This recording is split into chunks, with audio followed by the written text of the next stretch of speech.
Isang malakas na kalabog ang gumising sa diwa ni Camila.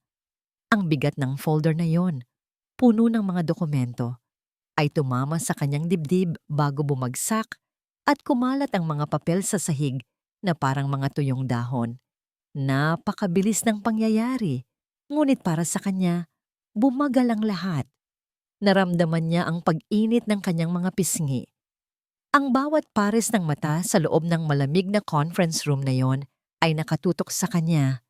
Ang mga katrabaho niya, na ilang oras lang ang nakalipas ay binabati siya ng magandang umaga, ngayon ay nakatingin sa kanya na may halong awa at paghuhusga.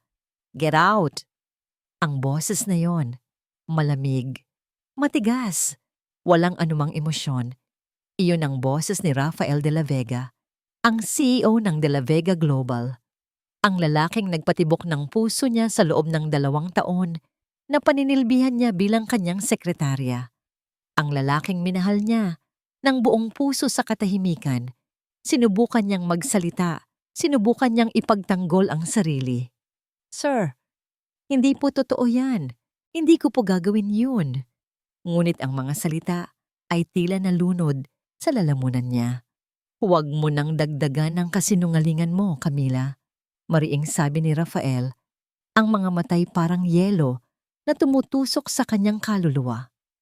Ang mga dokumentong yan na sinubukan mong ibenta sa mga kalaban natin ay nagpapatunay kung anong klase kang tao. Isang magnanakaw. Ang salitang iyon ay tumatak sa isip niya. Magnanakaw. Tumingin siya sa paligid, naghahanap ng kahit isang taong maniniwala sa kanya. Ngunit wala. Lahat sila'y nakayuko, takot na madamay, takot sa galit ng isang De La Vega. Hanggang sa dumapo ang tingin niya kay Isadora Villamore, ang business partner ng kumpanya, ang babaeng laging nakangiti sa kanya. Ngayon, sa isang saglit, nakita ni Camila ang isang bahagyang pag-angat sa gilid ng labi ni Isadora. Isang ngangiting tagumpay na puno ng lason. Sa sandaling iyon, naintindihan na niya ang lahat. Isa itong patibong. Security! Sigaw ni Rafael. 2 unipormadong gwardya ang mabilis na pumasok at marahang hinawakan ang magkabilang braso ni Camila. Hindi na siya pumalag. Ano pa ang saysay? Hinatulan na siya. Tapos na ang lahat. Habang hinihila siya palabas ng conference room, ang bawat hakbang ay parang 1 milya. Dinaanan niya ang kanyang maliit na lamesa, ang mga gamit niya, isang maliit na picture frame kasama ang kanyang ina, isang tasa na may nakasulat na World's Best Secretary. Lahat ng yun ay bahagi na ngayon ng isang buhay na ninakaw sa kanya. Paglabas niya ng naglalakihang pinto ng De La Vega Global, sinalubong siya ng malakas na buhos ng ulan. Tila nakikidalamhati ang langit sa kanya. Ang mga tao sa labas ay nagmamadaling sumilungub. Ngunit si Camila ay nanatiling nakatayo roon. Hinahayaang basain ng ulan ang kanyang uniforme, ang kanyang buhok, ang kanyang buong pagkatao. Ang lamig ng ulan ay gumagapang sa kanyang balat, ngunit hindi nito matalo ang lamig sa loob ng kanyang puso.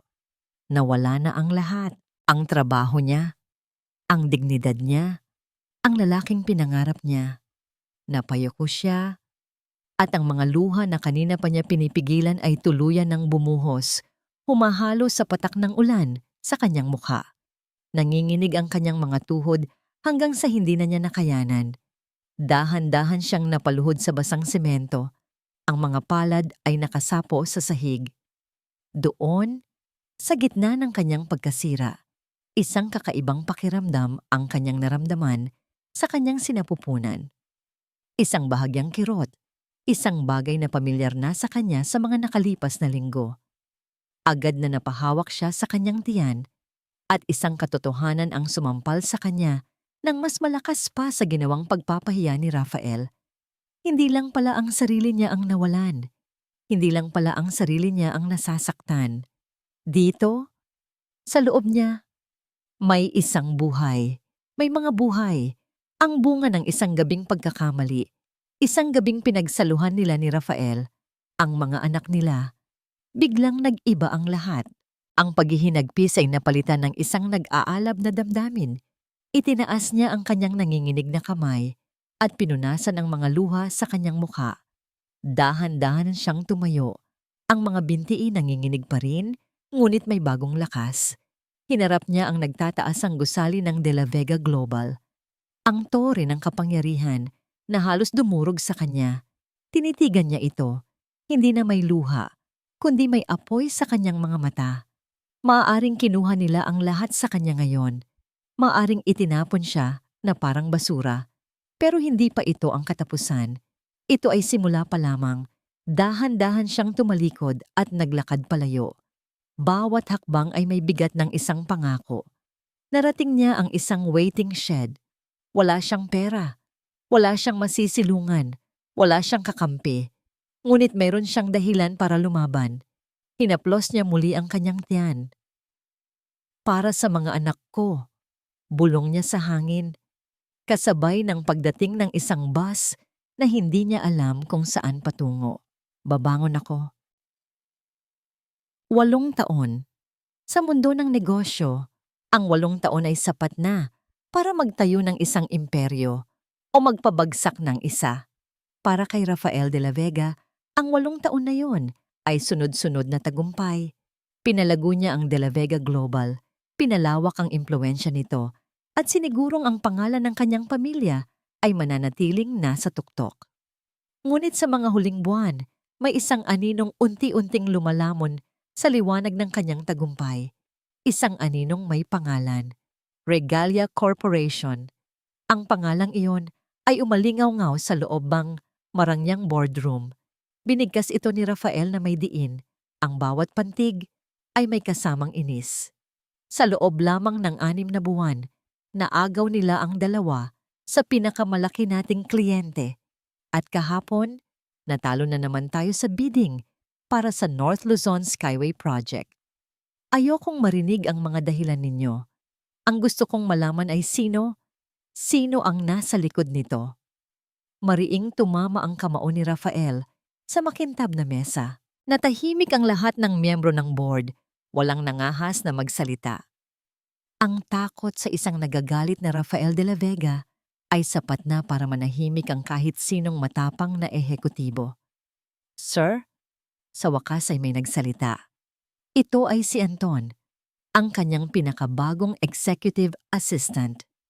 Base po sa aming pananaliksik, ang Regalia Corp ay pinamumunuan ng isang napakapribadong CEO. Halos walang litratong mahanap at bihira siyang magpakita sa publiko. Kumunot ang noo ni Rafael. Isang multo? Pinapatakbo tayo paikot-ikot ng isang multo? Imposible. Alamin ninyo ang lahat. Bawat detalye, bawat sikreto. Gusto kong malaman kung sino ang taong ito. Actually, sir, sabi ni Anton, habang inaayos ang kanyang laptop na nakakonekta sa malaking screen sa dulo ng silid. May nakuha po kaming litrato mula sa isang event noong nakaraang linggo. Ito lang po ang malinaw na kuha sa kanya. Isang pag-click ng mouse at isang imahe ang lumitaw sa screen. Tumigil ang paghinga ng lahat. Ngunit para kay Rafael, tila tumigil ang pag-ikot ng mundo. Isang babae. Nakatayo ito sa isang entablado, nakasuot ng isang eleganteng itim na bestida. Ang buhok nito ay maayos na nakatali. Nagbibigay diin sa matalim nitong mga panga at sa paraan ng pagtayo nito na puno ng kumpiyansa. May hawak itong mikropono at ang mga mata nito ay nakatingin sa kamera na may lamig at awtoridad. Isang mukhang hindi niya malilimutan, isang mukhang sinubukan niyang kalimutan. Her name is Camila Reyes, sabi ni Anton. Ang boses ay tila nanggagaling sa malayo. Camila. Ang pangalan ay bumalik sa kanya na parang isang multo mula sa nakaraan. Ngunit ang babae sa larawan, hindi ito ang Camila na naaalala niya. Ang Camila na kilala niya ay laging nakayuko, mahinhin, tahimik. Ang babaeng halos hindi makatingin sa kanya ng diretsyo. Ang babaeng nanginginig ang mga kamay kapag inaabutan siya ng kape. Ang babaeng umiiyak na pinalayas niya 8 taon na ang nakalipas. Ito ay ibang tao, isang reyna, isang mandirigma. Hindi maaari. Halos pabulong na sabi ni Rafael sa sarili. May problema po ba, sir? Tanong ni Anton. Umiling si Rafael, pilit na ibinabalik ang kanyang kompostura. Wala. Ipagpatuloy mo. Pero ang isip niya ay lumilipad. Paano? Paano ngang isang hamak na sekretarya na inakusahan niya ng pagnanakaw ay siya na ngayong CEO ng kumpanyang nagpapahirap sa kanya? Saan siya kumuha ng pera, ng koneksyon, ng tapang? Rafael. Ang malumanay na boses ni Isadora Villamor ang pumutol sa kanyang pag-iisip. Nakatingin ito sa kanya mula sa kabilang dulo ng mesa. Ang mukha ay nagpapakita ng pag-aalala, ngunit ang mga mata ay may kakaibang kislap. Huwag mo siyang maliitin, sabi ni Isadora. Maaring nagbago na siya. Ang mga taong nasaktan ng malubha, minsan sila ang nagiging pinakamapanganib. May punto si Isadora, ngunit hindi matanggap ng ego ni Rafael ang katotohanan. Para sa kanya, si Camila ay si Camila pa rin, ang babaeng nasa ilalim ng kanyang kapangyarihan. Tapusin na natin ang meeting na ito, mariing sabi ni Rafael. Ang gusto ko, isang kumpletong plano kung paano natin tatalunin ang regalya. Bukas, sa lamesa ko, maliwanag? Nagmadaling tumango ang lahat. Isa-isa silang nagsilabasan na iiwan si Rafael at si Isadora sa loob ng tahimik na silid. Ang malaking imahe ni Camila ay nakatitig pa rin mula sa screen. Nilapitan siya ni Isadora. Mukhang personal ito para sa'yo. Trabaho lang ito, Isadora. Malamig na sagot ni Rafael habang pinapatay ang projector. Nawala ang imahe ni Camila, ngunit hindi sa isip niya. Pagbalik niya sa kanyang opisina, isang selyadong sobre ang naghihintay sa kanya. Galing ito sa National Infrastructure Board. Isang imbitasyon. Binuksan niya ito. Ito ay para sa bidding ng pinakamalaking proyekto ng gobyerno sa taong yon. Ang pagtatayo ng bagong international airport. Isang proyektong magpapatibay sa kahit sinong mananalo bilang numero 1 kumpanya sa bansa. At sa listahan ng mga kwalipikadong bidder, 2 pangalan ang nakatatak, De La Vega Global at Regalia Corporation. Isang mapait na ngiti ang gumuhit sa mga labi ni Rafael. Hinawakan niya ang imbitasyon at tinitigan ang pangalan ng kumpanya ni Camila. Ang dating sekretarya niya, ngayon ay gusto siyang labanan ng harapan. Sige, bulong niya sa sarili. Ang boses ay puno ng hamon. Tingnan natin kung hanggang saan ang kaya mo, Camila. Huminga ng malalim si Camila. Pinakiramdaman niya ang malamig at mamahaling leather ng upuan sa kanyang likod. Ang hangin sa loob ng bidding hall ay mabigat, puno ng hindi masambit na tensyon at amoy ng mamahaling pabango. Pamilyar sa kanya ang lahat ng ito. Ito ang mundo niya ngayon. Isang mundo na binuo niya mula sa abo ng kanyang nakaraan. Inilibot niya ang kanyang paningin. Naroon ang mga pinakamalalaking pangalan sa industriya. Mga taong dati ay nakikita niya lang ang pangalan sa mga dokumentong inaayos niya. Ngayon, kasama na nila siya sa iisang lamesa. Isang kapantay. Pero isa lang ang hinihintay niya at hindi nga siya nabigo. Bumukas ang malaking pinto sa dulo ng silid at pumasok si Rafael de la Vega. 8 taon. Ngunit parang kahapon lang, ganoon pa rin ang tindig niya. Puno ng awtoridad na para bang pag-aari niya ang bawat lugar na kanyang tinutungtungan. May iilang guhit na ng pagod sa gilid ng kanyang mga mata, ngunit naroon pa rin ang parehong panga na tila laging handang makipagdebate, ang parehong mga matang minsan niyang tinititigan mula sa malayo. Naglakad ito patungo sa upuan nito at sa isang iglap, nagtama ang kanilang mga mata. Nakita ni Camila ang pagkabigla sa mga mata ni Rafael, ang pagkalito, ang isang kislap ng isang bagay na hindi niya mapangalanan. Tila hindi pa rin ito makapaniwala na ang babaeng nasa harapan niya ngayon at ang babaeng iyon sa kanyang alaala ay iisa. Pinigil ni Camila ang kanyang hininga. Isang bahagi sa loob niya ang gustong manginig, ang gustong magtago. Ngunit agad niyang pinatay ang damdaming iyon. Itinayo niya ang pader sa paligid ng kanyang puso. Isang pader na 8 taon niyang pinatibay. Itinaas niya ang kanyang baba at binigyan ito ng isang bahagyang tango. Isang pagbati na propesyonal, malamig, walang anumang personal na kahulugan. Nakita niyang bahagyang umigting ang panga ni Rafael bago ito umupo. Nagsimula na ang presentasyon. Naunang magsalita ang De La Vega Global. Habang nagsasalita si Rafael, hindi maiwasan ni Camila na pag-aralan ang bawat salita nito, ang bawat galaw. Magaling ito, walang duda. Ngunit may isang bagay na kulang. Kumpiyansa na walang basihan. Isang pagmamaliit sa kalaban na hindi pa nito lubusang kilala.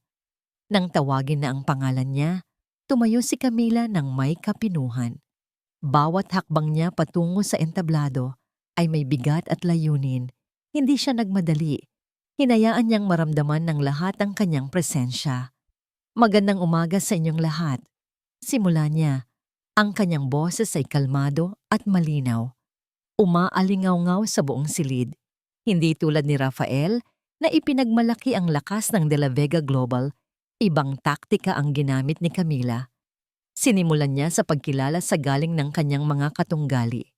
Ngunit pagkatapos, isa-isa niyang ipinakita ang mga datos, ang mga numero, ang mga proyeksyon, at isa-isa niyang sinira sa isang professional na paraan ang panukala ng De La Vega Global. Ang proposal ng De La Vega ay nakatuon sa bilis, nakahanga-hanga. Sabi niya, habang ang isang graph ay lumilitaw sa screen sa likod niya. Ngunit ang bilis na yon ay may kapalit. Isang kapalit na hindi nakasaad sa kanilang mga dokumento. Ang integridad ng istruktura sa katagalan. Ang bawat salita niya ay parang isang patalim, hindi nakasugat sa balat, kundi sa mismong pundasyon ng argumento ni Rafael. Ramdam ni Camila ang titig nito mula sa kinauupuan nito. Isang titig na nagsisimula nang mag-apoy sa inis at pagkadismaya. Ngunit hindi siya nagpatinag. Nang matapos siya, isang sandali ng katahimikan ang namayani bago bumuhos ang isang malakas na palakpakan. Bumalik si Camila sa kanyang upuan, ang muka ay isang blangkong canvas.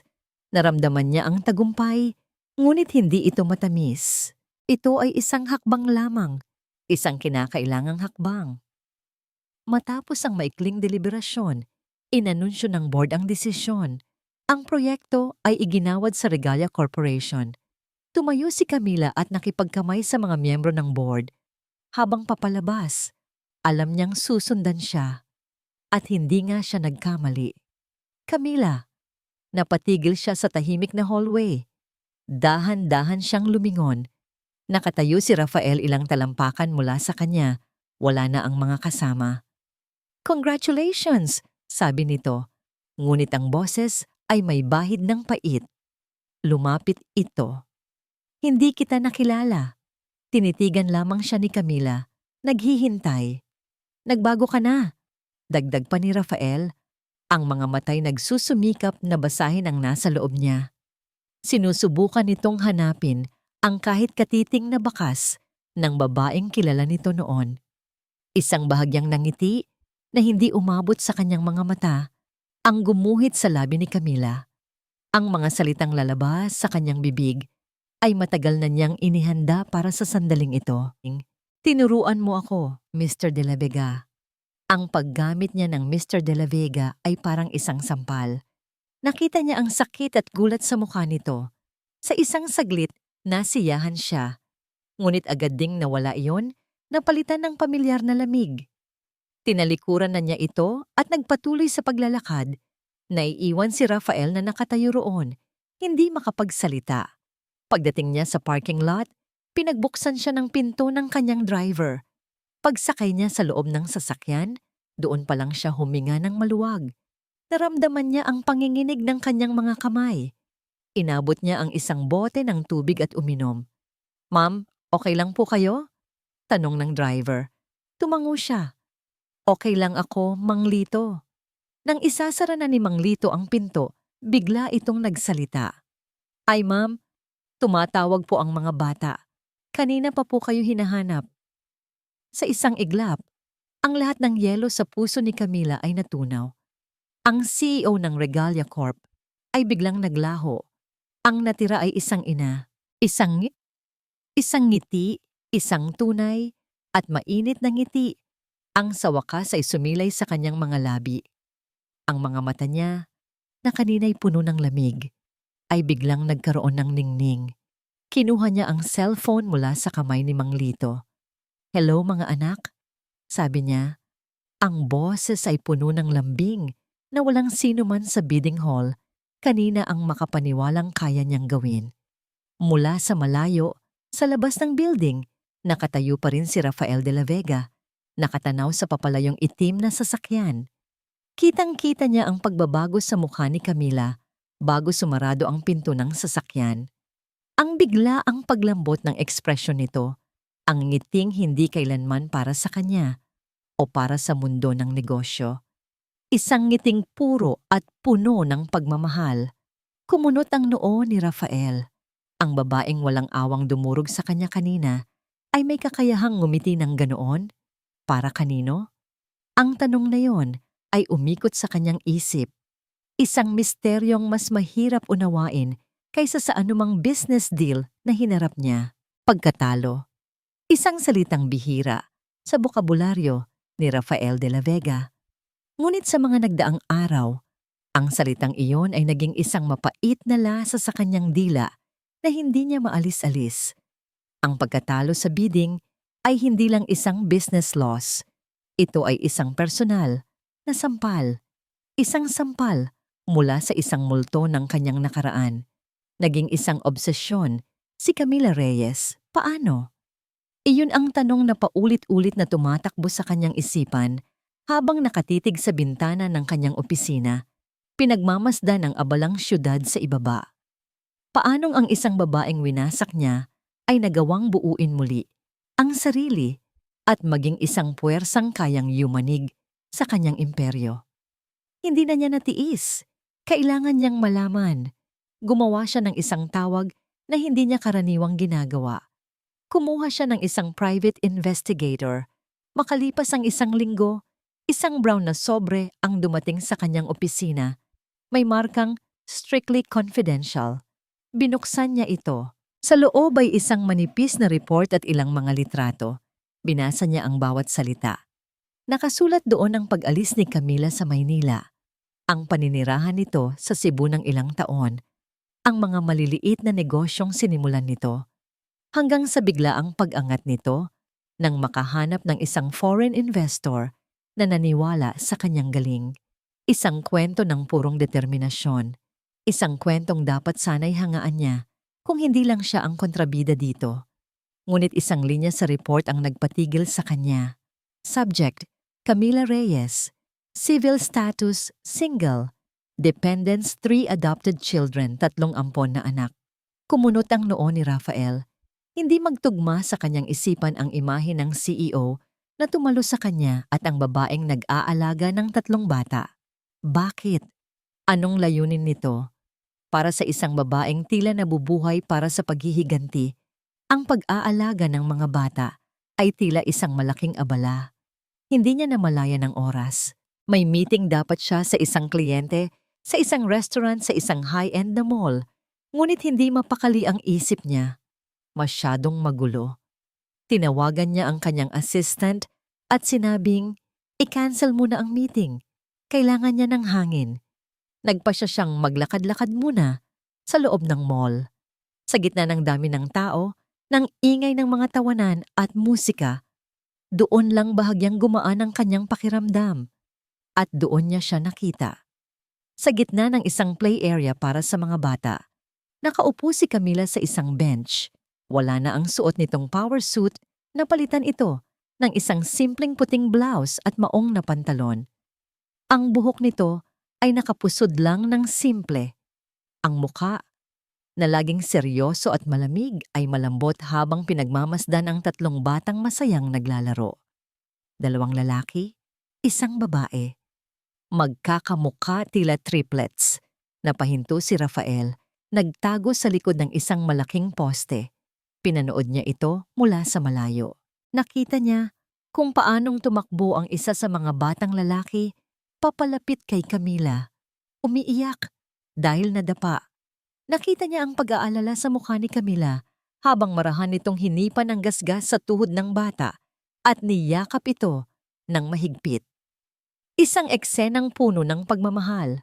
Pagkatapos, tumawa ang bata. Tila nakalimutan na ang sakit. At sa pagtawa nito, isang bagay ang nakakuha ng atensyon ni Rafael. Ang ngiti ng bata. Mayroong pamilyar sa ngiting iyon. Ang paraan ng pag-angat ng gilid ng labi. Ang kislap sa mga mata. Parang may kung anong malamig na bagay ang gumapang sa likod ni Rafael. Bigla siyang kinabahan. Kinuha niya ang kanyang cellphone at nag-scroll sa kanyang photo gallery. Hinahanap ang isang lumang album. At natagpuan niya ito. Isang litrato niya noong siya ay mga 7 taong gulang. Kinuha sa isang family gathering. Nakatayo siya sa tabi ng kanyang ama, nakangiti ng malapad sa kamera. Itinabi niya ang cellphone sa linya ng paningin niya sa bata. Ang ngiti. Parehong-pareho. Hindi. Imposible. Umiling si Rafael, pilit na iwinawaksi ang ideya sa kanyang isipan. Nagkataon lang. Isang malaking pagkakataon. Sinabi na sa report, ampon ang mga bata. Ngunit habang tinititigan niya ang 2 pang bata, na ngayon ay lumapit na rin kay Camila, hindi niya maiwasang hanapan sila ng kahit anong koneksyon. Ang isa pang batang lalaki, ang hugis ng kanyang mga mata, at ang batang babae, ang buhok nitong bahagyang kulot sa dulo. Mga maliliit na detalye. Mga detalyeng maaaring guni-guni niya lang. Nakita niyang tumayo na si Camila. Tinatawag na ang mga bata. Oras na para umuwi. Gusto niyang lumapit. Gusto niyang magtanong. Gusto niyang makita sila ng malapitan. Ngunit pinigilan niya ang kanyang sarili. Anong sasabihin niya? Anong karapatan niya? Naglakad na palayo si Camila kasama ang 3 bata. Hawak-hawak ang mga kamay ng 2, habang ang isa naman ay nakakapit sa laylayan ng kanyang damit. Isang perpektong larawan ng isang pamilya. Naiwan si Rafael na nakatayo sa likod ng poste. Ang puso'y bumibilis ang tibok.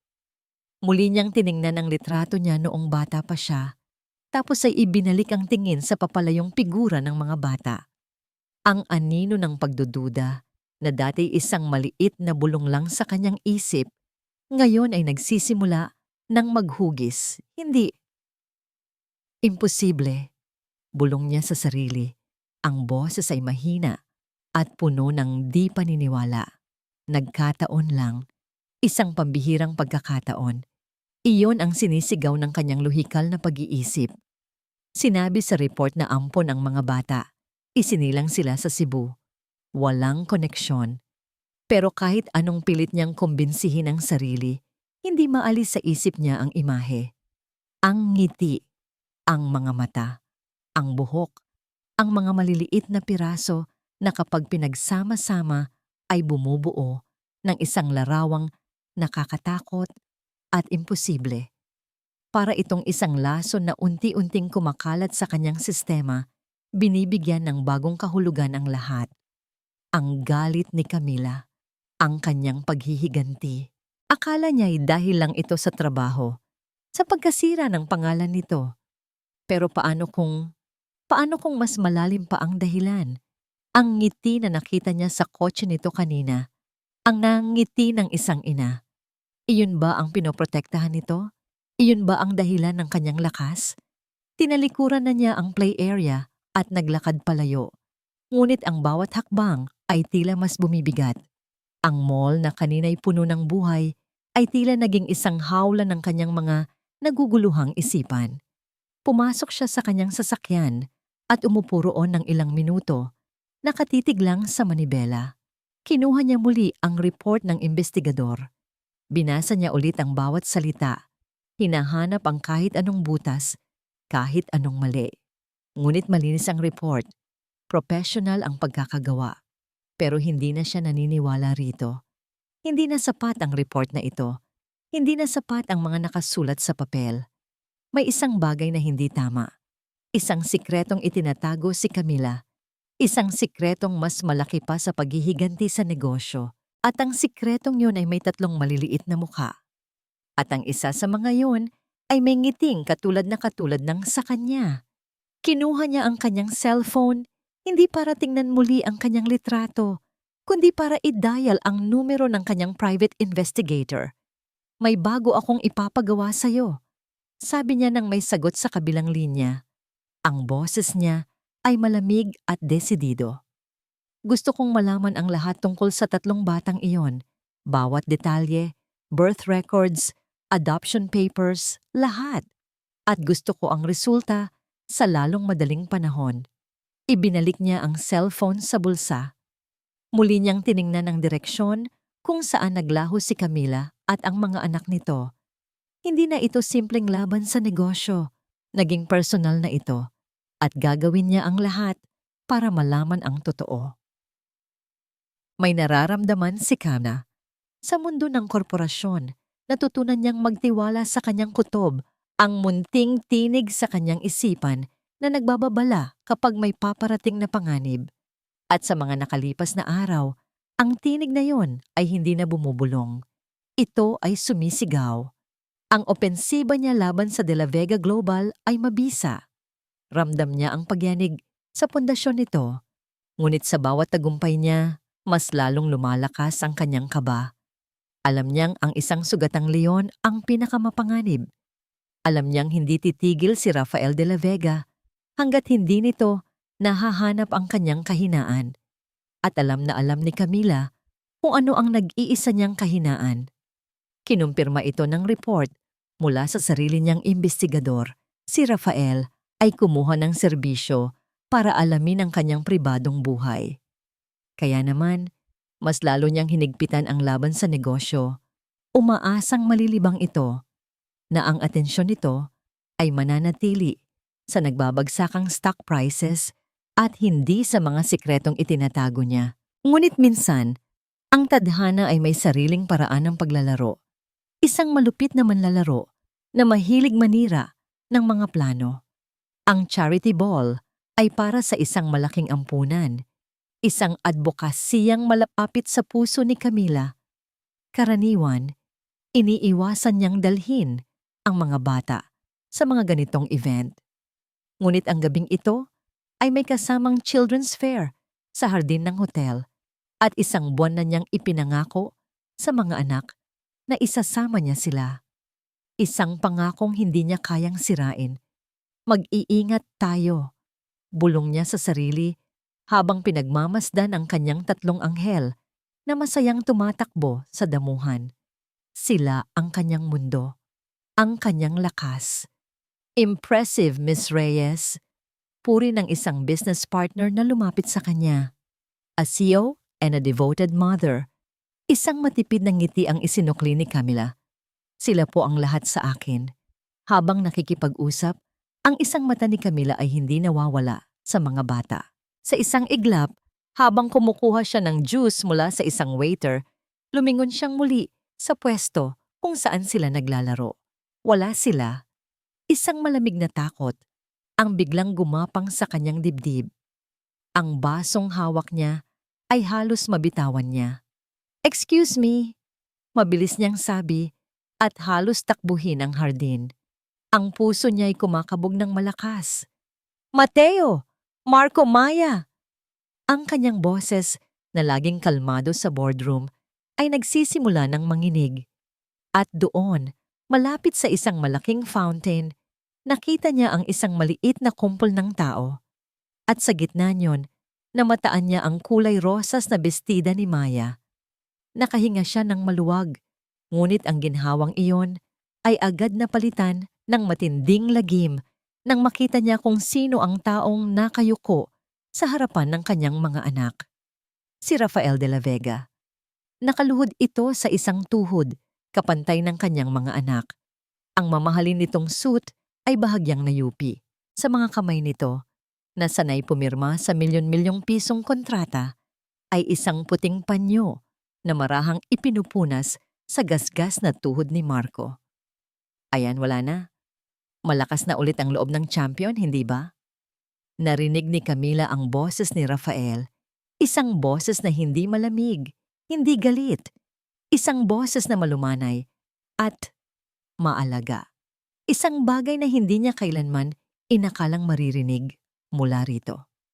Nakatitig lang ang tatlong bata sa kanya, ang mga mukha'y puno ng pagtataka, hindi takot. Pagkatapos tulungan si Marco, dahan-dahang tumingin si Rafael sa mukha ng bawat isa. Para kay Camila, ang eksenang yon ay tumakbo sa slow motion.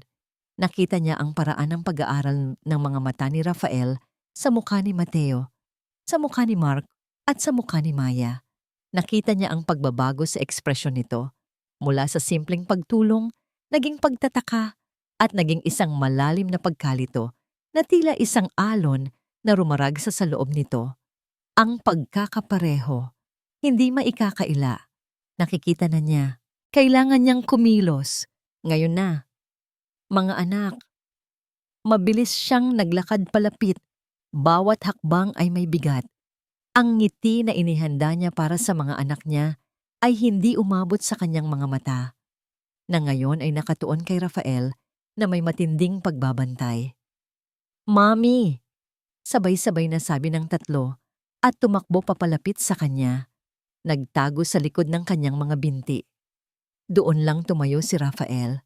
Nagtama ang kanilang mga mata. May halong akusasyon, pagdududa, at isang matinding tanong sa mga mata nito. At sa mga mata ni Camila, mayroong takot.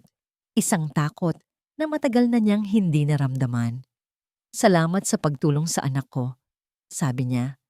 Pilit na pinapakalma ang kanyang boses, ginagawa itong formal at walang emosyon. Wala yon, sagot ni Rafael. Ngunit ang tingin nito ay hindi naalis sa mga bata. They're wonderful children. Kailangan na naming umalis, sabi ni Camila. Hinawakan ang mga kamay ng kanyang mga anak at marahang hinila palayo. Ang bawat segundo na malapit si Rafael sa kanila ay isang panganib. Habang naglalakad sila palayo, naramdaman niya ang titig ni Rafael na nakasunod sa kanilang likuran, parang isang mainit na bakal.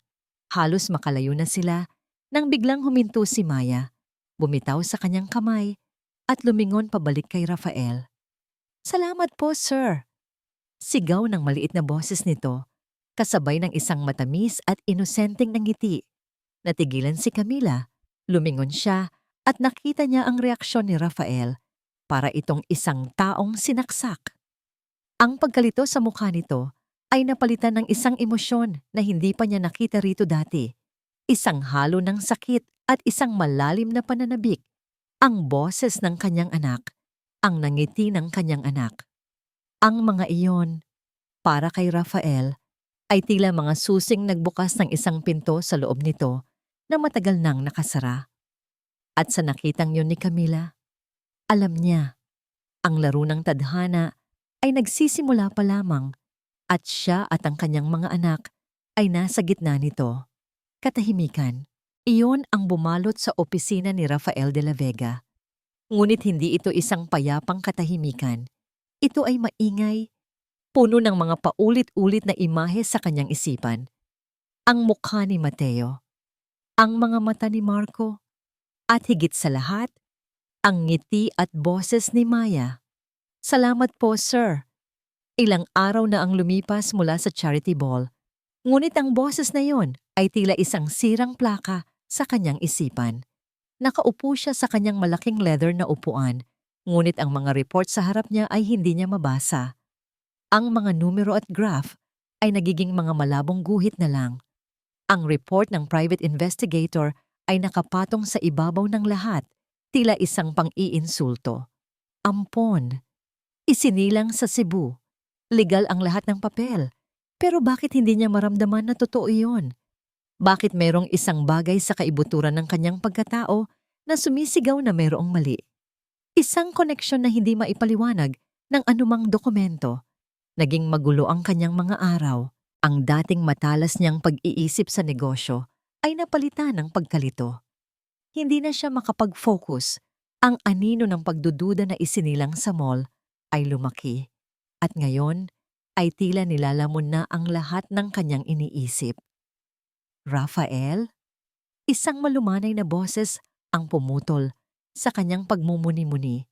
Hindi niya namalayan ang pagbukas ng pinto. Nakatayo roon si Isadora. May dalang dalawang tasa ng kape. Ang mukha ay nagpapakita ng perpektong halo ng pag-aalala at pagkakaibigan. Kanina pa ako kumakatok, sabi nito habang inilalapag ang isang tasa sa kanyang mesa. Mukhang malalim ang iniisip mo. May problema ba sa bagong proyekto? Umiling si Rafael at marahang minasahe ang kanyang sentido. Hindi. Okay ang lahat sa trabaho. Kung ganoon, ano? Umupo si Isadora sa silya sa harap niya. Ang mga matay mapanuri. Kilala kita, Rafael. Hindi ka ganito. Ang laban ninyo ni Camila. Apektado ka ba ng husto? Bumuntong hininga si Rafael. Sa lahat ng tao, si Isadora ang isa sa mga pinagkakatiwalaan niya. Nakita ko siya nung isang gabi sa charity ball at kasama niya ang mga anak niya. Hirap na lumabas ang mga salita sa kanyang bibig. Yung tatlong batang ampon, nakita niya ang pagbabago sa mukha ni Isadora. Isang bahagyang paninigas na agad ding nawala, napalitan ng awa. Oh, at ano ang naramdaman mo? Nalilito ako, Isadora. Pag-amin ni Rafael, ang boses ay puno ng frustrasyon. Mayroong kakaiba sa kanila. Ang itsura nila, pamilyar. Hindi nagsalita si Isadora. Hinayaan lang siya nitong magpatuloy na tila isang matalinong ahas na naghihintay ng tamang oras para tumuklaw. Hindi ko maipaliwanag, sabi ni Rafael, halos sa sarili na lang niya. Pero noong nakita ko sila, parang may kung anong kumirot dito. Itinuro niya ang kanyang dibdib. Doon na kumilos si Isadora. Inabot nito ang kanyang kamay at marahang tinapik. Rafael, may mabuti kang puso. Iyon ang problema. Nakikita mo ang mabuti sa lahat. Tumingin si Rafael sa kanya, naguguluhan. Pero kailangan mong mag-ingat. Malumanay na pagpapatuloy ni Isadora, lalo na sa isang babaeng tulad ni Camila. Anong ibig mong sabihin? Isipin mo, sabi ni Isadora. Ang boses niya ay tila isang mapang-akit na bulong. Isang babaeng nasaktan ng malubha. Isang babaeng inalisan ng lahat. Gagawa't gagawa siya ng paraan para makaganti. At ang pinakamalupit na paghihiganti ay hindi sa negosyo, Rafael. Ito ay sa personal. Hindi nakapagsalita si Rafael. Ang mga salita ni Isadora ay nagsimulang magtanim ng isang bagong ideya sa kanyang isipan. Isang ideyang mas madilim at mas masama. Hindi ka ba nagtataka? Tanong ni Isadora. Bakit tatlo? Bakit mga batang magkakamukha? At bakit may hawig sa'yo? Isadora, ano bang?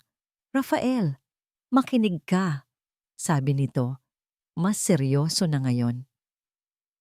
Paano kung hindi yun nagkataon lang? Paano kung sinadya niya ang lahat?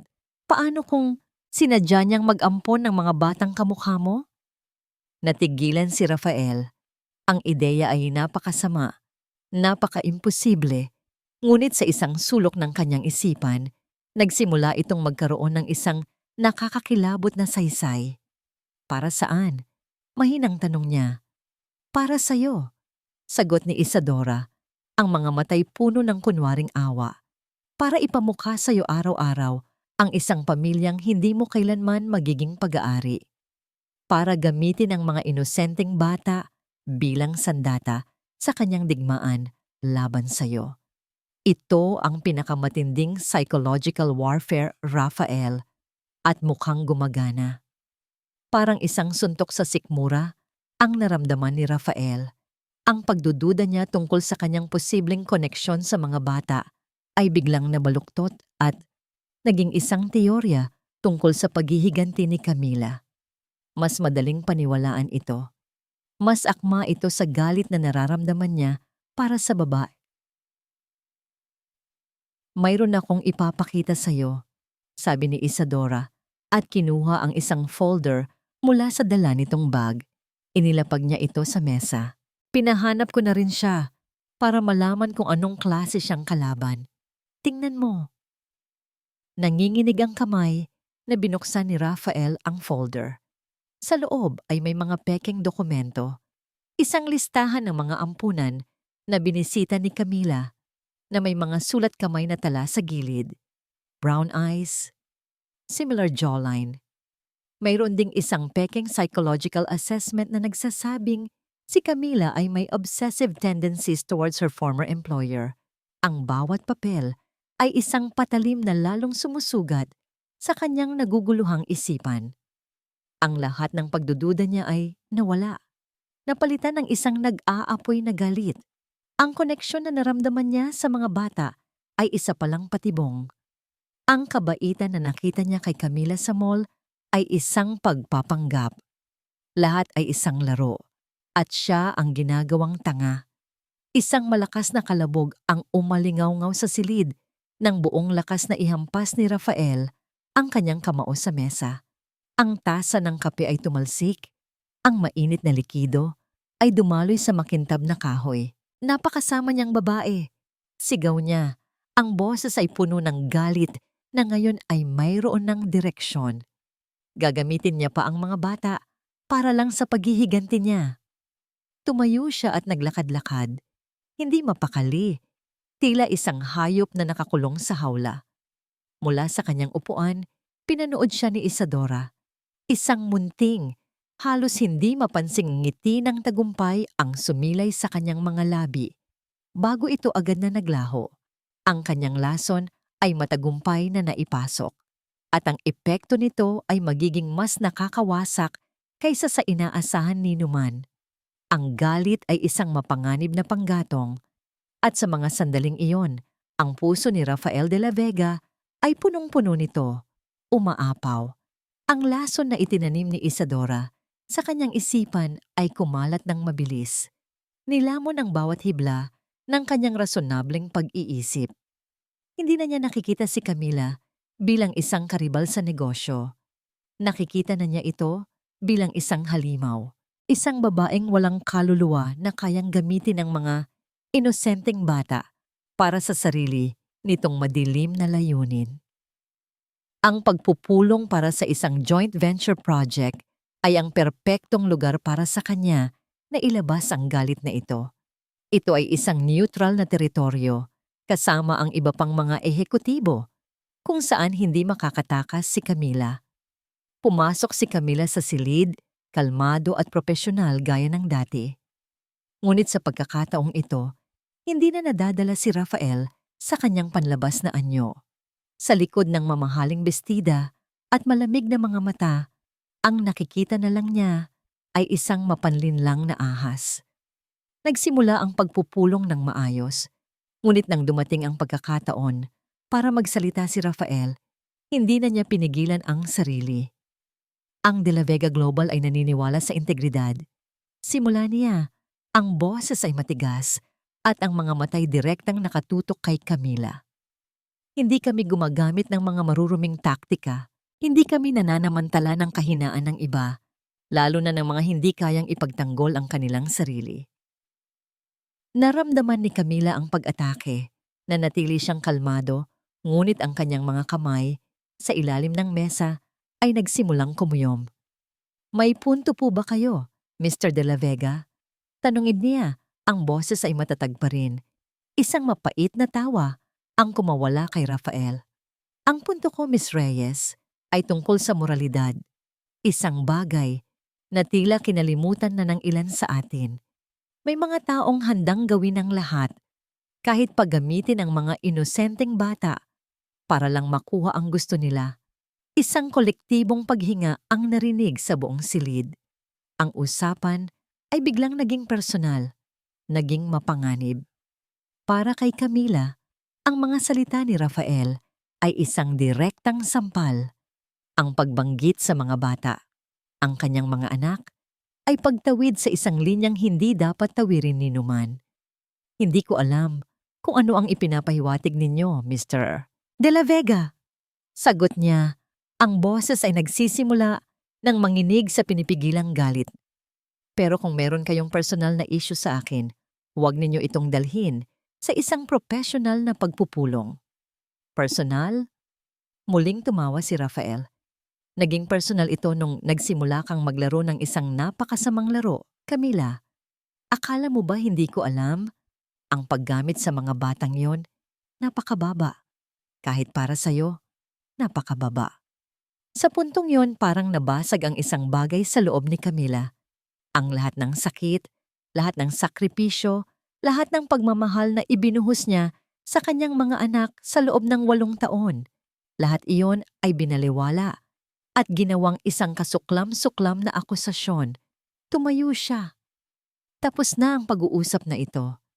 Kinuha niya ang kanyang mga gamit at mabilis na naglakad palabas ng silid. Hindi na pinapansin ang mga nagtatakang tingin ng lahat. Pagdating niya sa elevator, doon palang bumuhos ang kanyang mga luha. Hindi luha ng kalungkutan, kundi luha ng matinding galit at pagkadurog. Paano niya nagawa iyon? Paano niya nagawang pag-isipan ng ganoon ang kanyang mga anak? Pagpasok niya sa kanyang kotse, nanginginig ang kanyang mga kamay sa manibela. Ang ulan ay nagsimulang bumuhos ng malakas na tila nakikisabay sa unos sa loob ng kanyang puso. Pinatakbo niya ang sasakyan, ngunit malabo ang kanyang paningin dahil sa mga luha. Ang mga salita ni Rafael ay paulit. Ulit na tumatakbo sa kanyang isipan. Gagamitin niya pa ang mga bata. Napakasama niyang babae. Isang laro. Hindi niya napansin ang bilis ng kanyang takbo. Hindi niya napansin ang pagbabago ng ilaw sa intersection. Ang tanging nakikita niya ay ang mukha ni Rafael, puno ng pagkamuhi. Isang malakas na busina mula sa kanyang kanan ang gumising sa kanya. Isang malaking truck.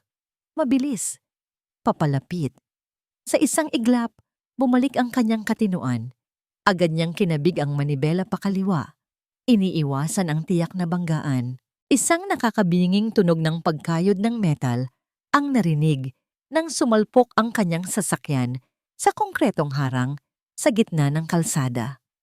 Ang lakas ng impact ay nagpayanig sa buong sasakyan at nagpatalsik sa kanya pasulong. Mabuti na lang at napigilan siya ng kanyang seatbelt. Natahimik ang lahat. Tanging ang tunog na lang ng malakas na ulan at ang paulit. Ulit na busina ng truck na nakahinto na ngayon ang maririnig. Ma'am, ma'am, okay lang po kayo? Iyon ang boses ni Mang Lito, ang kanyang driver na nakaupo sa passenger seat. Dahan-dahang iminulat ni Camila ang kanyang mga mata. Masakit ang kanyang ulo, ngunit buhay siya. Okay, okay lang ako. Sagot niya, ang boses ay paos at doon niya naalala ang mga bata. Mabilis siyang lumingon sa likod. Ang kanyang 3 anak ay ligtas na nakakabit sa kani-kanilang car seat. Si Mateo at Marco ay umiiyak dahil sa takot. Ngunit si Maya ay tahimik. Nakatungo ito. Ang ulo ay nakasandal sa bintana sa isang kakaibang anggulo. Maya? Tawag ni Camila. Ang takot ay nagsimulang gumapang sa kanyang lalamunan. Anak, okay ka lang ba? Walang sagot. Maya, sigaw niya. Tinatanggal ang kanyang seatbelt. Maya, sumagot ka. Anak. Pinilit niyang abutin ang kanyang anak. Hinawakan niya ang balikat nito at marahang inalog. Maya, please. Dahan-dahang gumalaw ang ulo ni Maya. Ngunit sa pag-angat nito, nakita ni Camila ang isang bagay na halos dumurog sa kanyang puso. Ang mga mata ng kanyang anak ay nakapikit. Ang mukha nito ay maputla at may isang maliit na agos ng dugo mula sa ilong nito. Hindi ito gumagalaw. Diyos ko, hindi. Bulong ni Camila. Ang lahat ng galit niya kay Rafael, lahat ng sakit, lahat ng alalahanin sa negosyo, lahat iyon ay naglaho. Ang tanging natira ay isang primordial na takot.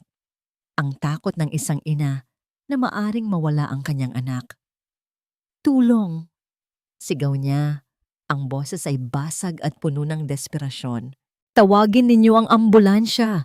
Tulungan ninyo ang anak ko. Ang tunog ng sirena na papalapit ay nagsimulang marinig sa di kalayuan. Ngunit para kay Camila, ito ay tila napakabagal.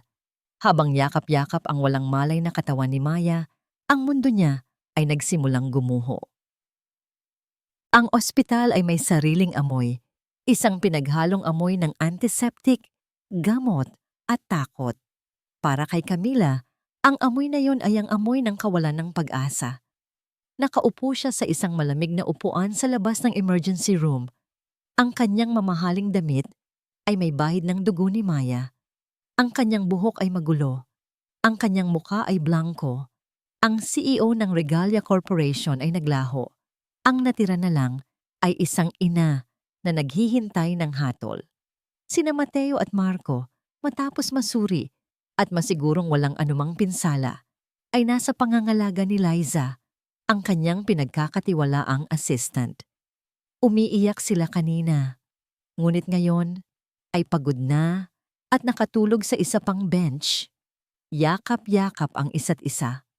Si Camila ay hindi makaiyak. Wala nang luhang lumalabas. Tila naubos na ang lahat sa loob ng ambulansya. Ang tanging nararamdaman niya ay isang nakakamanhid na lamig at ang paulit-ulit na pag-usal sa pangalan ng kanyang anak sa kanyang isipan. Maya, Maya, Maya. Lumipas ang isang oras, 2, 3. Bawat tunog ng pagbukas ng pinto, bawat yabag sa hallway ay nagpapatayo ng kanyang mga balahibo. Sa wakas, bumukas ang pinto ng ER at isang doktor na may pagod na mukha ang lumapit sa kanya. Agad siyang tumayo. Ang mga binti nanginginig. Kayo po ba ang ina ni Maya Reyes? Opo, ako po, sagot ni Camila. Ang boses ay halos hindi marinig. Kumusta na po siya? Ligtas na po ba siya? Bumuntong hininga ang doktor, isang tunog na nagpahiwatig ng masamang balita. Ginagawa po namin ang lahat ng aming makakaya, Mrs. Reyes, pero malubha ang kalagayan niya. Ang impact ng aksidente ay nagdulot ng matinding internal bleeding. Naramdaman ni Camila na nanghina ang kanyang mga tuhod.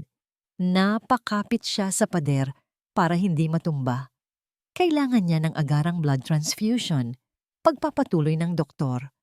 Pero doon po tayo nagkakaproblema. Tumingin sa kanya ang doktor na may awa.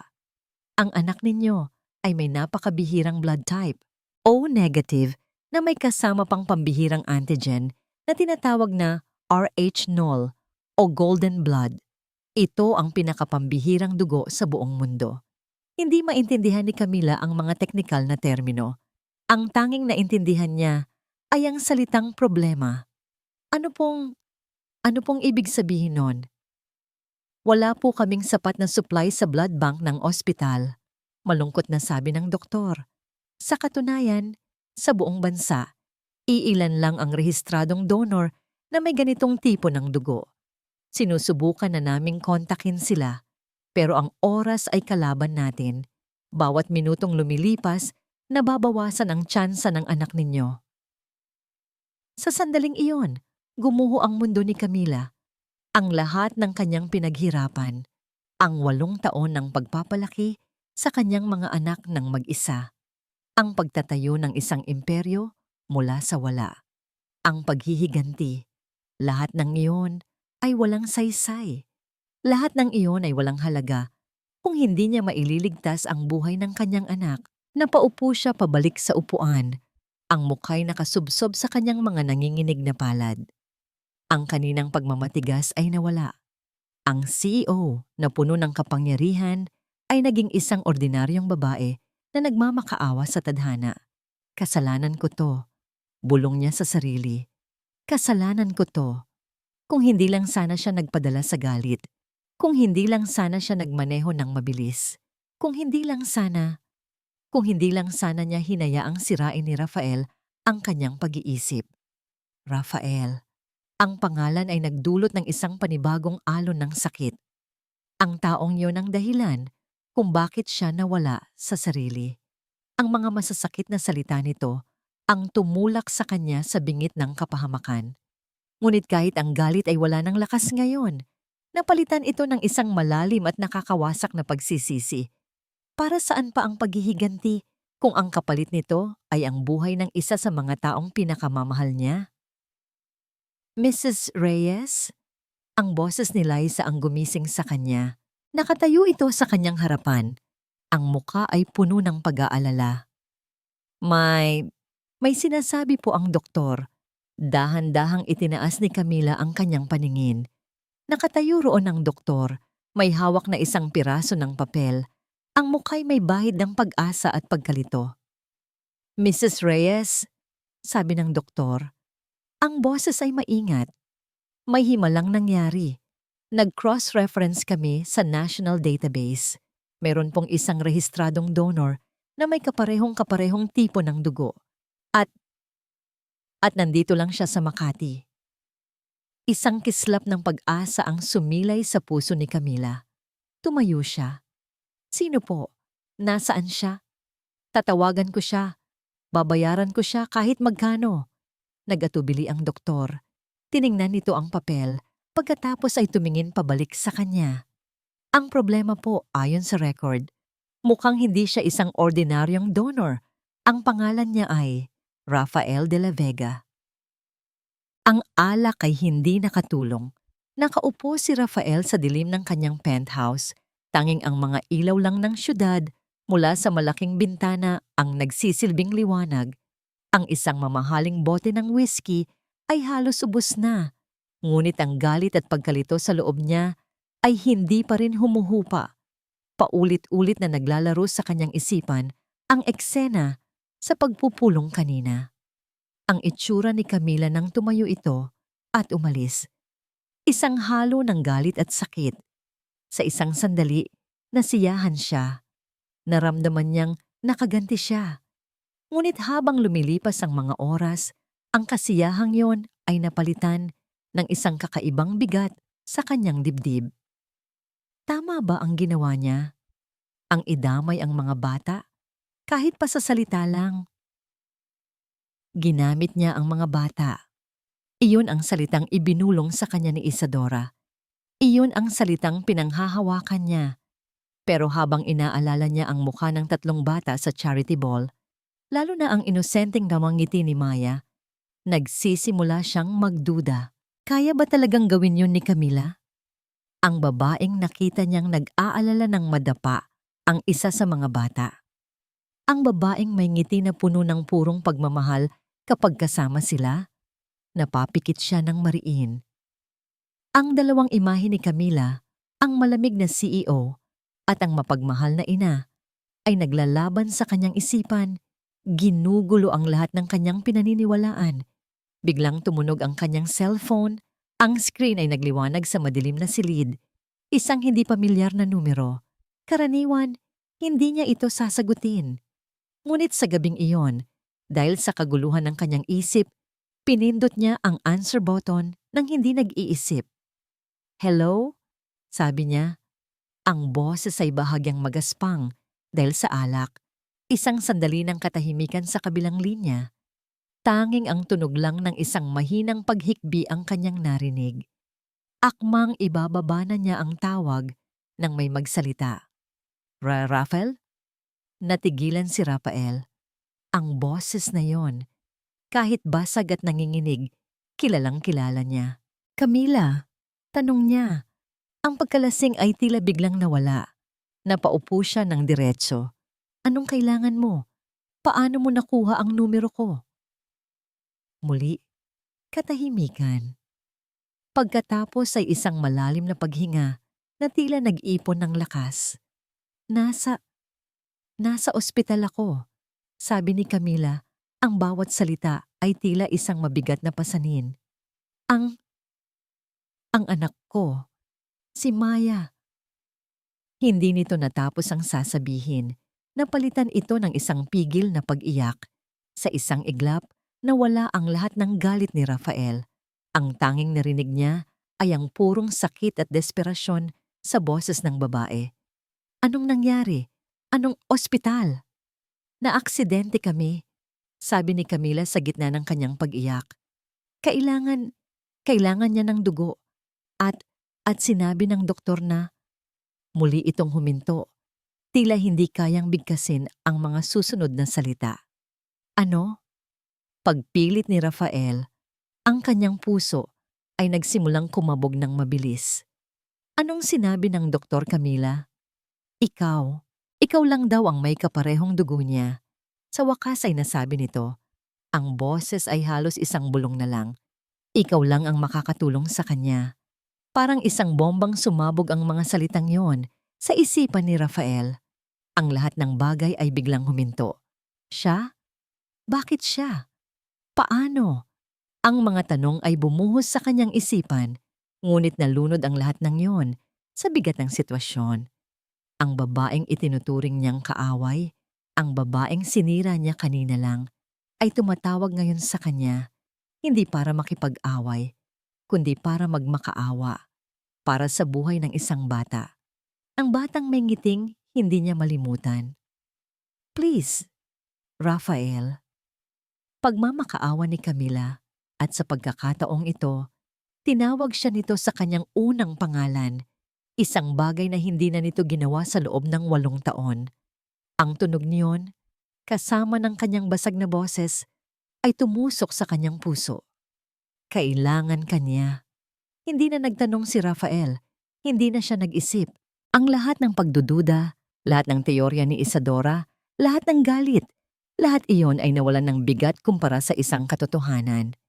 Isang bata ang nanganganib ang buhay at siya ang makakatulong. Tumayo siya. Anong ospital? Papunta na ako. Matapos makuha ang pangalan ng ospital, agad niyang ibinaba ang tawag. Hindi na siya nag-abala pang magpalit ng damit. Kinuha lang niya ang susi ng kanyang kotse at mabilis na lumabas ng kanyang unit. Habang nagmamaneho sa basang kalsada, ang isip niya ay puno ng mga nag-uumpugang tanong. Anong bata? Bakit ako? Paano nangyaring magkapareho kami ng isang napakabihirang dugo? Isang imposible at nakakatakot na sagot ang nagsimulang mabuo sa kanyang isipan. Isang sagot na pilit niyang iwinawaksi. Ngunit habang papalapit siya ng papalapit sa ospital, ang sagot na yon ay mas lalong lumilinaw.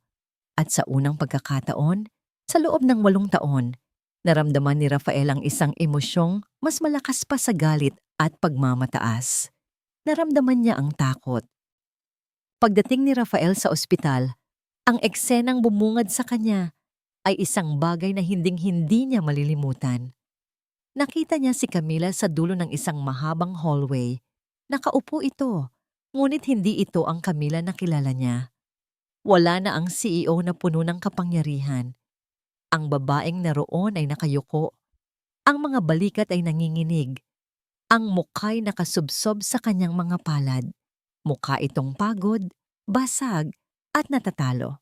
Sa tabi nito ay ang 2 batang lalaki, mahimbing na natutulog.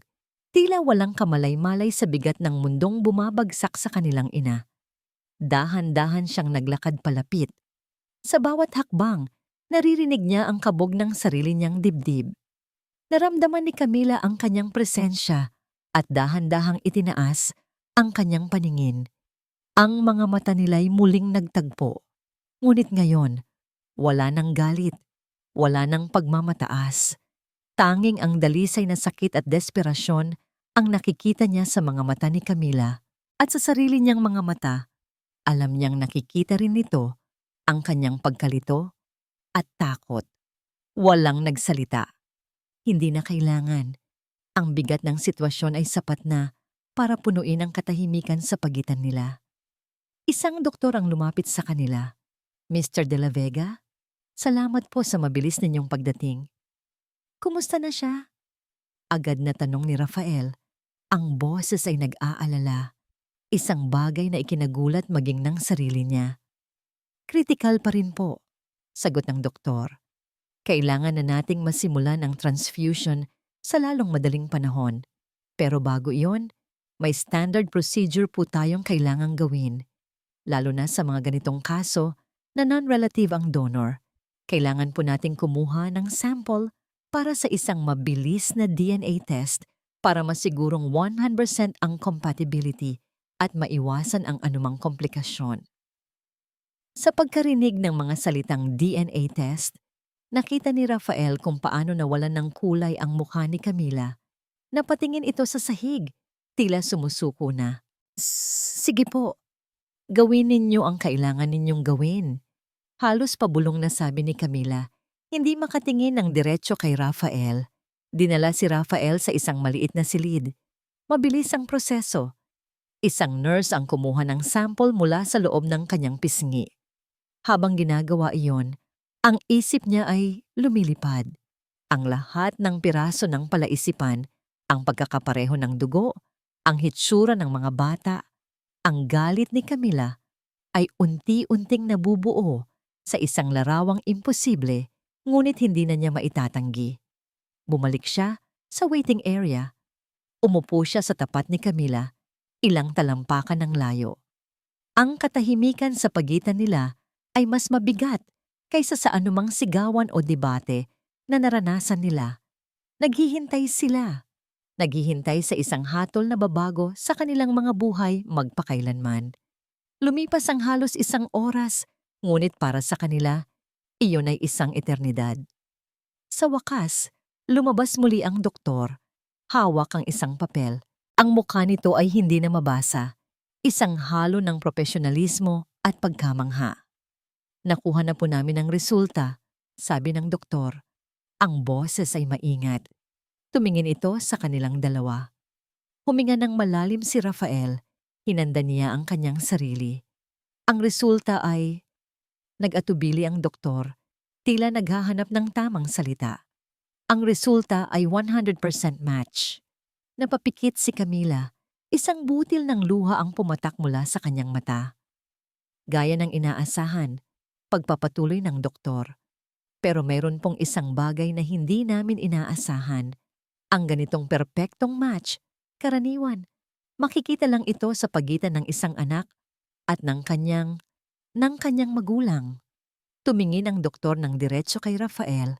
Ang mga salitang lumabas sa bibig nito ay tila isang malakas na kulog na yumanig sa buong ospital. Mr. De La Vega, kayo nga ang ama. Parang nabingi si Rafael. Ang mga salita ay umalingaw-ngaw sa kanyang tainga, ngunit hindi agad na proseso ng kanyang utak. Tumingin siya sa doktor. Pagkatapos ay kay Camila. Nakita niyang umiiyak na ito, ng tahimik. Ang mga luhay patuloy na dumadaloy sa kanyang mga pisngi. Hindi ito luha ng kalungkutan, kundi luha ng pag-amin. Ang piraso ng papel ay nahulog mula sa kamay ni Rafael, lumapag sa sahig ng walang tunog. Ama. Siya, ang ama ni Maya. Biglang bumalik sa kanya ang lahat. Ang isang gabing pagkakamali. Ang pag-alis ni Camila. Ang 8 taon na lumipas. Isa lang ang tanong na namuo sa kanyang lalamunan. Isang tanong na kinatatakutan niyang malaman ang sagot. Nanginginig ang kanyang boses, tiningnan niya si Camila. Ang mga matay puno ng sakit, pagkalito, at isang maliit na kislap ng isang pag-asang hindi niya alam na naroon pala. Isa lang? Tanong niya. Ang boses ay basag. O? Hindi sumagot si Camila. Hindi na kailangan. Itinaas nito ang kanyang paningin at sa gitna ng kanyang mga luha, maran itong umiling.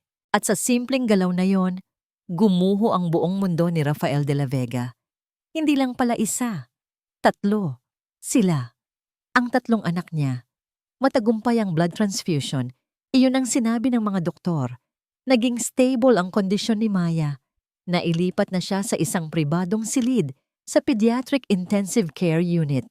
Ngunit para kay Rafael, ang balitang yon ay isang malayong ugong lamang.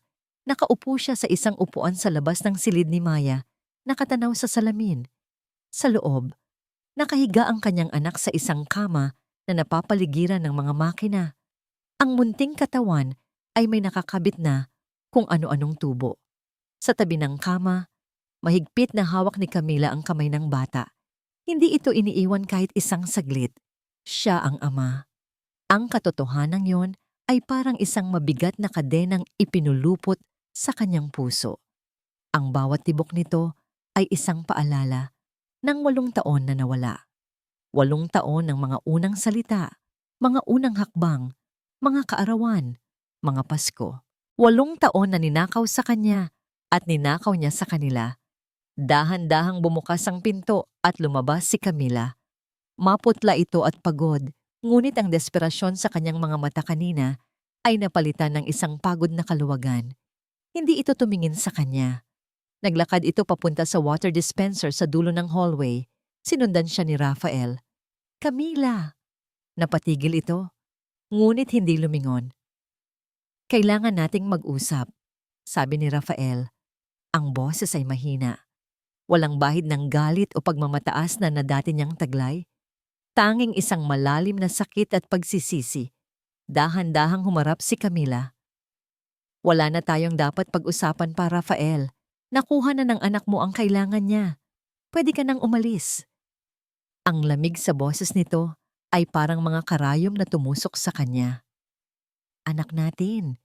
Pagtatama niya. Mga anak natin. Sa wakas ay tumingin ito sa kanya at ang mga mata nito ay puno ng 8 taon ng pinaghalong sakit at galit. Ngayon mo lang sila naging anak? Nasaan ka nung nilalagnat sila sa gabi? Nasaan ka noong natututo silang maglakad at laging nadadapa? Nasaan ka nung unang beses nilang sinabi ang salitang "ada" na hindi para sa'yo? Ang bawat tanong ay isang sampal. Isang sampal na tinanggap niya ng buo. Wala siyang karapatang umilag. Wala akong alam. Mahinang sabi niya, Camila, maniwala ka sa akin. Kung alam ko lang, paano mo malalaman? Putol nito sa kanya. Ang boses ay nagsimula ng manginig. Pinalayas mo ako. Ipinahiya mo ako sa harap ng lahat. Tinawag mo akong magnanakaw. Paano ko sasabihin sa'yo na dinadala ko ang mga anak mo kung ang tingin mo sa akin ay isang basura? Napakagatlabi si Rafael. Ang lahat ng kasalanan ay bumalik sa kanya. Mas malinaw, mas masakit. Iyon. Iyon ang pinakamalaking pagkakamali ng buhay ko. Pag-amin niya, ang mga salita'y tila kinuha mula sa kaibuturan ng kanyang kaluluwa. Hindi lang yun ang pagkakamali mo, sabi ni Camila. Ang luhay nagsimula na namang mamuo sa kanyang mga mata. Kanina lang, sa harap ng maraming tao, tinawag mo akong isang masamang ina. Sinabi mong ginagamit ko ang mga bata. Ang mga sarili mong anak, Rafael, ay inakusahan mong kasangkapan ko lang sa paghihiganti. Sa sandaling iyon, isang bagay ang nag-click sa isip ni Rafael. Ang mga salita ni Camila ay parang isang susi na nagbukas sa lahat ng kasinungalingan. Ang mga pekeng dokumento, ang mga salita ni Isadora. Isadora, bulong niya sa sarili, ngunit sapat na para marinig ni Camila. Anong tungkol sa kanya? Tumingin si Rafael kay Camila at sa unang pagkakataon, nakita nito ang buong katotohanan sa kanyang mga mata. Nilason niya ang isip ko, Camila. Siya ang nagsabi sa akin na sinadya mong mag-ampon ng mga batang kamukha ko. Nagpakita siya sa akin ng mga dokumento, mga ebidensya. Biglang naintindihan ni Camila ang lahat ng galit ni Rafael, ang mga masasakit na salitang binitawan nito. Hindi lang yun galing sa kanya. Mayroong isang taong nagbubulong sa kanyang likuran. Isang taong masayang pinapanood silang sirain ang isa't isa. Ginamit niya tayo, sabi ni Camila. Ang galit sa kanyang boses ay hindi na para kay Rafael, kundi para sa isang bagong kalaban. Ginamit niya ako. Pagtatama ni Rafael, ang boses ay puno ng pagkamuhi sa sarili. Ginamit niya ang galit at pagmamataas ko laban sa akin. At dahil sa katangahan ko, muntik nang mapahamak ang mga anak ko. Ang mga anak natin. Tumingin siya sa bintana ng ICU sa natutulog na mukha ni Maya. Ang sakit ng pagsisisi ay halos hindi niya makayanan. Natahimik sila pareho. Ang kanilang personal na digmaan ay biglang naging maliit at walang saysay kumpara sa isang mas malaking katotohanan. Meron silang isang kaaway na handang manakit maging ng mga bata para lang sa sarili nitong layunin. Kailangan niyang pagbayaran ito, sabi ni Rafael. Ang boses ay malamig at puno ng isang bagong determinasyon. Tumingin sa kanya si Camila. Sa unang pagkakataon, mula nang magkita silang muli, nakita niya sa mga mata nito hindi ang CEO ng De La Vega Global, kundi isang ama na gustong protektahan ang kanyang mga anak. Anong plano mo? Tanong ni Camila. Tumingin si Rafael, pabalik sa kanya. Isang tingin na nag-aalok ng isang hindi inaasahang alyansa, isang kasunduan na isinulat sa dugo at pagsisisi. Babawiin natin ang lahat, Camila, sabi niya, ang boses ay matatag. Para sa mga anak natin, sa di kalayuan, sa isang madilim na opisina, nakatanggap ng tawag si Isadora Villamore. Ibinalita sa kanya ng kanyang espiya sa ospital na si Rafael de la Vega ay hindi na umalis mula nang dumating ito. Agad siyang nakaramdam ng kaba. Ang mga bagay ay hindi na naaayon sa kanyang plano. Alam niyang kailangan na niyang gumawa ng isang desperadong hakbang bago pa mahuli ang lahat. Ang emergency board meeting ay ipinatawag ni Rafael ng walang babala. Ang hangin sa loob ng conference room ng De La Vega Global ay mabigat, puno ng pagtataka at tensyon. Lahat ay naroon. Kabilang na si Isadora Villamore na pumasok na may pekeng ngapangiti at kunwaring pag-aalala. Rafael, anong nangyari?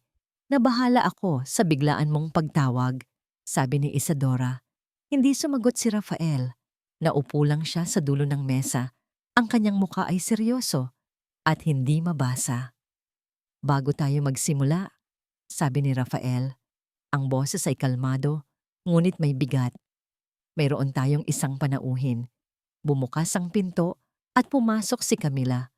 Reyes, kung may nahulog na karayom sa sahig, maririnig ito sa sobrang katahimikan.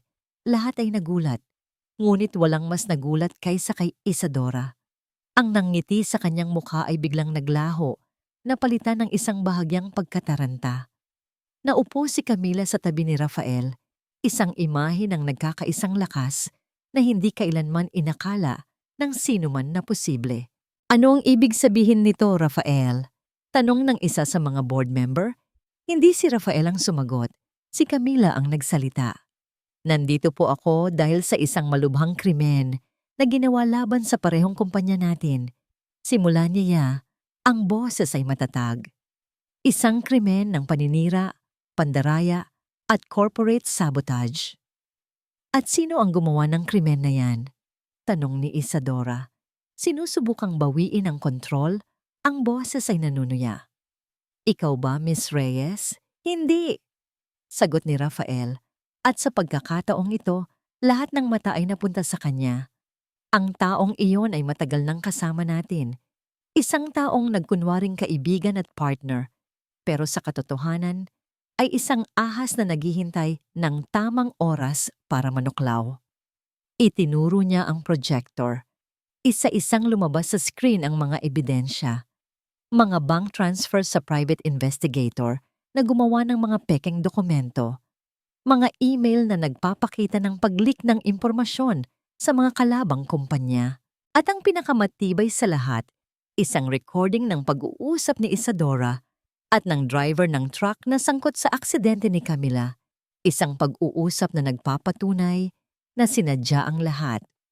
Bawat ebidensya ay isang pako sa kabaong ni Isadora. Ang kanyang mukha ay namutla. Sinubukan niyang magsalita, magprotesta, ngunit walang lumalabas sa kanyang bibig. Ang lahat ng ito ay ginawa mo para mapabagsak kaming dalawa, para makuha ang mga kumpanya namin sa pinakamababang halaga. Pagtatapos ni Rafael, ang boses ay puno ng malamig na galit. Ngunit nagkamali ka. Tapos ka na, sabi ni Camila, ang mga matay nakatitig kay Isadora. Ang kasinungalingan mo, ang kasamaan mo, tapos na. 2 security personnel ang pumasok sa silid. Walang pumalag si Isadora habang marahan siyang sinasamahan palabas. Bago siya tuluyang mawala, lumingon siya at tiningnan si Rafael at Camila. Ang mga matay puno ng sukdulang pagkamuhi. Ngunit talo na siya. At alam niya iyon. Nang matapos ang lahat, ang boardroom ay dahan-dahang nabakante. Naiwan muli sina Rafael at Camila. Sa pagkakataong ito, hindi na sila magkaaway. Hindi na rin sila business partners. Sila ay dalawang taong pinag-isa ng isang masakit na nakaraan at isang hinaharap na kailangan nilang buuin. Kinabukasan, pagkatapos ma-discharge ni Maya sa ospital, nagpunta si Rafael sa bahay ni Camila. Ito ay isang simpleng bahay sa isang tahimik na subdivision, malayo sa karangyaan na kanyang kinasanayan, ngunit puno ng init at pagmamahal. Pinagbuksan siya ng pinto ni Camila. Sa likod nito, sa sala, nakita niya ang tatlong bata. Masaya silang naglalaro. Ang tawa ni Maya ay isang musika sa kanyang tainga. Isang patunay na maayos na ang lahat. Walang nagsalita sa kanila. Naglakad si Rafael papasok. Ang bawat hakbang ay mabigat. Huminto siya sa gitna ng sala. Tumingin sa kanya ang mga bata. Ang kanilang mga mata ay puno ng pagtataka. Hindi na niya napigilan. Dahan-dahan, lumuhod si Rafael de la Vega, ang CEO, ang bilyonaryo. Lumuhod siya sa sahig, hindi sa harap ng mga business tycoon o hari, kundi sa harap ng isang babaeng minsan niyang sinaktan at sa tatlong batang hindi niya alam na kanya pala. Tumingin siya kay Camila. Ang kanyang mga mata ay puno ng mga luhang matagal na niyang hindi pinapakawalan. "Patawarin mo ako," sabi niya. Ang boses ay basag, puno ng lahat ng pagsisisi na kayang dalhin ng isang tao. "Patawarin mo ako sa 8 taon na sinayang ko, sa lahat ng sakit na idinulot ko. Patawarin mo ako." Ibinaling niya ang kanyang tingin sa tatlong bata na ngayon ay tahimik na nakatingin sa kanya. Nararamdaman ang bigat ng sandaling iyon. "At hayaan mong mahalin ko kayo." Pagpapatuloy niya, ang bawat salita ay isang panata. "Hayaan mong mahalin ko kayo, ang ating tatlong anak." Tumingin si Camila kay Rafael na nakaluhod. Pagkatapos ay sa kanyang tatlong anak na nakatayo. Naguguluhan ngunit hindi natatakot. Nakita nila ang pagsisisi sa mga mata ng lalaking ito. Nakita nila ang pagmamahal. Hindi siya sumagot agad. Sa halip, isang maliit na ngiti ang dahan-dahang gumuhit sa kanyang mga labi. Isang ngiti na hindi na malamig, hindi na mapait. Isang ngiti na puno ng pagpapatawad. At isang ngiti na puno ng pag-asa para sa isang bagong simula. At dito nagtatapos ang kwento ni na Camila at Rafael. Isang kwentong isinulat ng luha, pinatibay ng panahon, at binigyan ng pag-asa ng pag-ibig. Maraming salamat sa iyo na walang sawang sumubaybay sa bawat kabanata ng kanilang paglalakbay. Mula sa pinakamababang antas ng kanilang buhay hanggang sa matamis na tagumpay ng pagpapatawad, naging kasama namin kayo. Habang isinusulat ko ang kwentong ito, naramdaman ko ang bawat sakit, bawat galit at bawat kislap ng pag-asa ni Camila. Naramdaman ko ang bawat pagsisisi at ang unti-unting pagmulat ng mga mata ni Rafael. Ito ay hindi lamang kwento nila. Ito ay kwento nating lahat na minsay nasaktan, nagkamali, ngunit patuloy na bumabangon at naghahanap ng liwanag. Naway mag-iwan ito sa ating mga puso ng isang mahalagang aral na ang tunay na lakas ay hindi nasusukat sa galing ng paghihiganti, kundi sa lawak ng kakayahang magpatawad. At ang pinakadakilang pag-ibig ay hindi yaong hindi nagkakamali, kundi yaong kayang buuin muli ang sarili mula sa mga pinagdugtong-dugtong na piraso ng nakaraan. Kung mayroon man kayong saloobin o aral na napulot mula sa kwentong ito, huwag kayong mag-atubiling ibahagi ito sa comment section. Nais kong marinig ang inyong mga tinig. Hanggang sa ating susunod na kwento, lagi ninyong tatandaan na magmahal, magpatawad at umasa. Nagmamahal, Sweet Kilig PH.